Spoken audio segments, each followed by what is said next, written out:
Kuna watu wanasema Muisraeli ni kibaraka wa Marekani. Marekani ndo kibaraka wa Israeli. Okay. Nimeeleweka vizuri?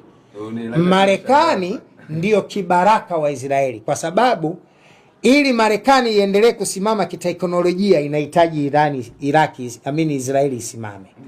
Sasa ili Israeli isimame, kwa sababu wao ni wachache, ni lazima Marekani atumie gharama yote kuhakikisha Israeli inasimama. Kwa hiyo mtumwa pale ni Muisraeli, mtumwa pale ni Marekani, si Muisraeli.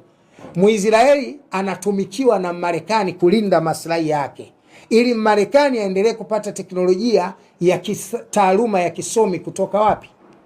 Kwa Waisraeli. Kwa sababu Waisraeli katika dunia ya leo ndio wataalamu wa teknolojia kuliko taifa lolote duniani, kwa sababu wale ni taifa teule la Mungu. Hiyo huwezi kuondoa. Mungu alishawapa zile baraka za elimu na usomi, hiyo huwezi kuondoa. Leo Muisraeli pamoja na kuwa na Tel Aviv, mji mkuu wa Israeli juu, lakini mji alio nao Muisraeli chini ni mkubwa zaidi kuliko uliopo juu. Vita vikija, Muisraeli anaweza kukusanya Waisraeli wote akapeleka chini ya ardhi na mkapiga Tel Aviv mpaka ikabaki imechakaa, na baada ya muda Waisraeli watabaki wapya na maisha yataendelea.